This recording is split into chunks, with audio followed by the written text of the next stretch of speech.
Hey, what's cracking, everybody? Today we are going to be making an Amazon Echo using a Raspberry Pi. We're going to be accomplishing this using the Amazon Alexa open source API. But before we get into the process and everything that you'll need, let's do a demo just to show you how well it's going to work. So here we have a working demo of our Raspberry Pi connected to the microphone and connected to Ethernet. So all we have to do is say it's hot word, and then it will actually do anything that a regular Echo can do. So Alexa, what is the weather for today?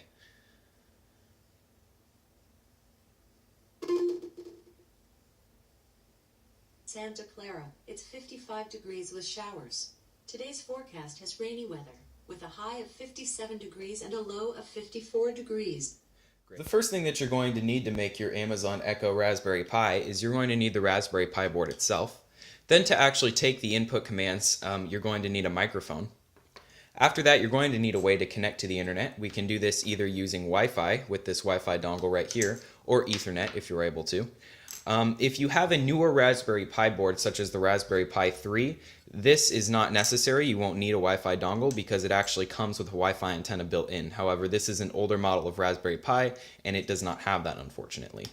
The last thing that you're going to need is your peripherals in order to get it set up. So I'm talking monitor, keyboard, mouse, the things that you would usually use to set anything up on a computer. So the first thing we need to do is actually get Raspbian running on our Raspberry Pi, because the Amazon Echo software actually runs on top of Raspbian. So if you navigate to raspberrypi.org and then from there go to the Downloads tab, you can then select Raspbian, then select Raspbian Jessie with Pixel and download the zip file. Once you have it downloaded, you can use a software like Win32 Image Burner or UNetBooten and burn the image to the SD card. Next, we're going to go to developer.amazon.com where we can register for our Amazon developer account. If you already have an Amazon account, this should be relatively easy, and if you don't, it should still be easy. You just select I am a new customer and you create your account accordingly. Once you're signed in to your Amazon developer dashboard, we can then go to the Alexa tab.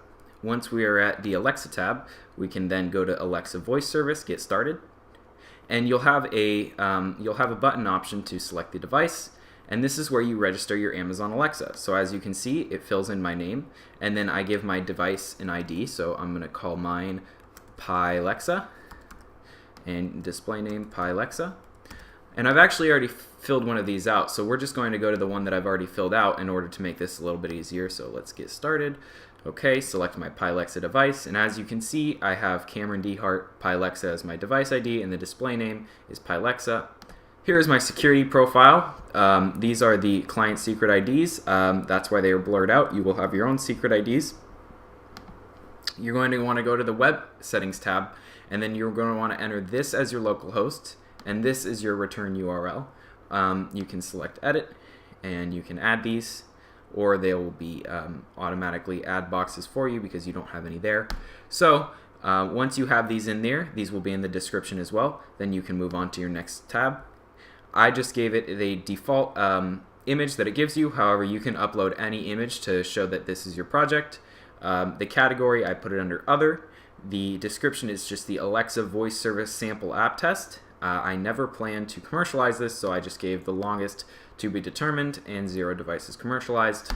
Next, I have mine as a pending application for Amazon Music. I said that I did want to apply to it, so I have not been approved yet. However, it seems as though I can already use the Amazon Music, so I have a feeling that they let you use it until they either approve or deny your application.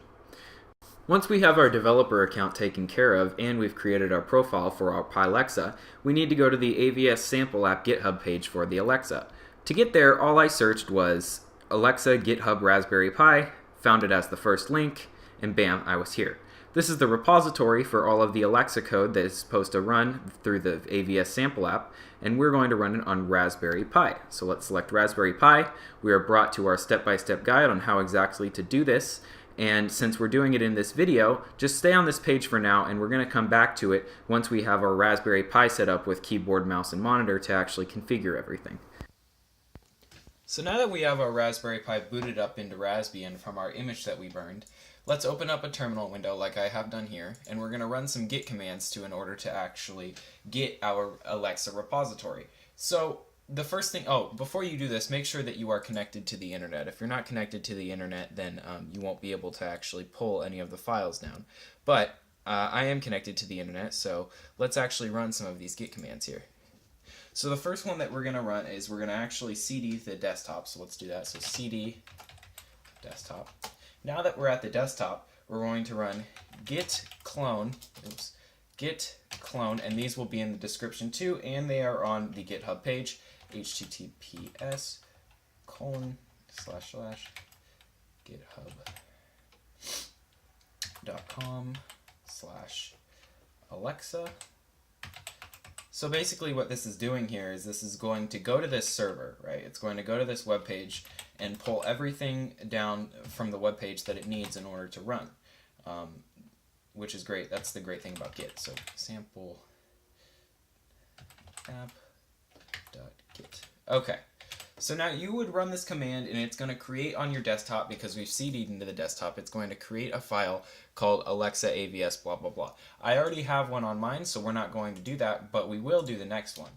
Now that we have the folder created on our desktop for all of the Alexa stuff that we need, let's actually cd into that folder and edit the install script so that we can properly put in our client ID, our client secret, and our product ID so that it knows what to pull from. So great. So okay, so here is my cd command. So I pre-wrote it down just so that I wouldn't have to do it on camera in front of you guys again and make you wait here while I do it. So great. So now that I've cd'd into our desktop Alexa AVS sample app, so now you can see we're in that directory, I'm going to do nano and then automated, and nano is a text edit command in Linux, so automated _ install.sh. So now we're in our script page, or we're in our automated scripts page, and what we're going to do is we're going to enter our product ID. So I've entered Pylexa here, our client ID, and you can copy and paste it from your Amazon developer account if you can access that from your Raspberry Pi browser. Mine happens to be very slow, so I had to copy it over by hand, but if you have a Raspberry Pi 3, you should have no problem with this. After that, we're going to enter our client secret ID, which again can be copied and pasted or copied down. And then once you have everything in here right, you don't have to do anything else in this file. You can Control X and you can save the file and get out of it. So since I didn't make any changes, it didn't ask me to save anything, but it would ask you to save. You would hit Y and then it would exit back to this. Now that we have exited back to our desktop Alexa AVS sample app directory, what we are going to do is we are actually going to run the command to install everything. So we are going to then go automated, making sure that you're still in your Alexa desktop sample app directory. Go to automated _ install.sh. Bam. And it's going to run this. So let's see. Do we agree to this stuff? Sure. Do we have an Amazon developer account? We do now. Yes. Is this information correct? Make sure that your client ID, your client secret, and your product ID are in fact correct. Yes. Are you using a 3.5mm jack for audio output or HDMI? For our demo, I used HDMI. However, 3.5 works too. I've tested it, so since we are using HDMI, I'm going to put N for HDMI. Okay. Do we want to enable the Alexa wake word detection? Yes. So we're going to put Y.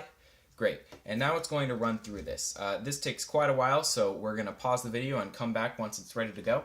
But sit tight, grab a cup of coffee, do whatever you need to do, because this is going to take at least 30 minutes.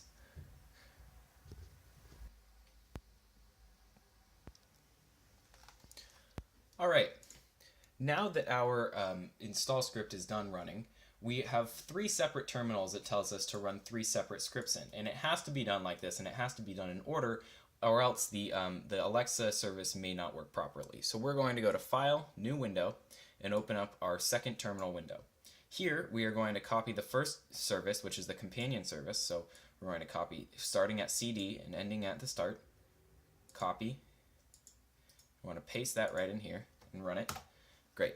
So now we're going to wait just a second while that loads up. And while we are waiting for that, let's open up our second terminal window because we need 3 separate windows. So New Window. All right. Put it there. And then what does it want next? It wants us to run the, oh, looks like that's getting ready to go. Okay, it wants us to run the AVS Java client next, so let's copy this one. Copy. Okay, so the first one is listening on port 3000 now, the localhost port that we set it to. So this one is ready to go. We're just going to leave it here. Don't close it or anything like that. Just leave it running right there.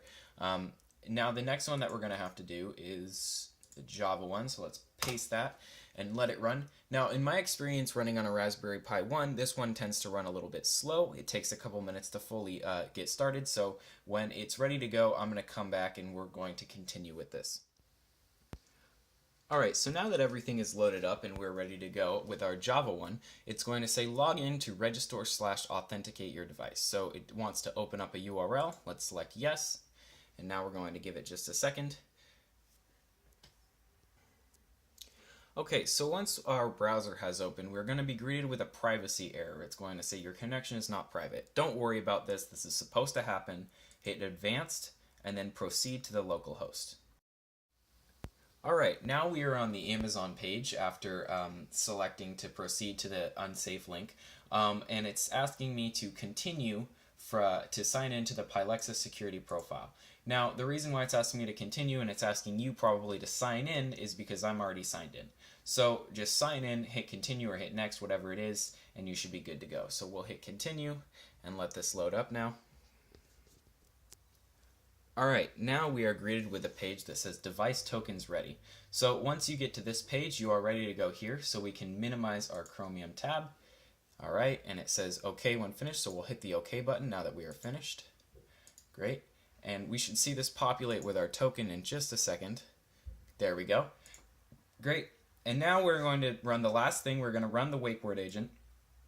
So this is what's going to run when you actually say the Alexa word, because it has to always be listening for you to be saying Alexa.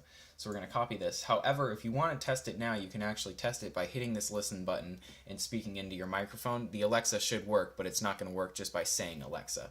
So the last one that we're going to do in order for our wake word to work is we're going to paste this in here. And then where it says engine type, we're going to delete this out. And I am going to use the kit.ai engine, so kit_AI, and it gives you 3 different options to choose from here. It gives you kit AI, sensory, or GPIO. I've had success with both sensory and kit AI, however GPIO has been a little bit flaky for me. So now that we have that, we're going to hit there, and great. So everything should be just about ready to go now. Once I say the hot word, then it should actually prompt this to listen. So let's test that right now. We'll zoom in on this and see if it actually prompts it to listen. So, Alexa. And there we go. We can see that it's been prompted to listen. Great. Let's go test this with a speaker and make sure that it works. Like, Alexa, how much does Rick Ross weigh? His mass is 300 pounds, 136 kilograms.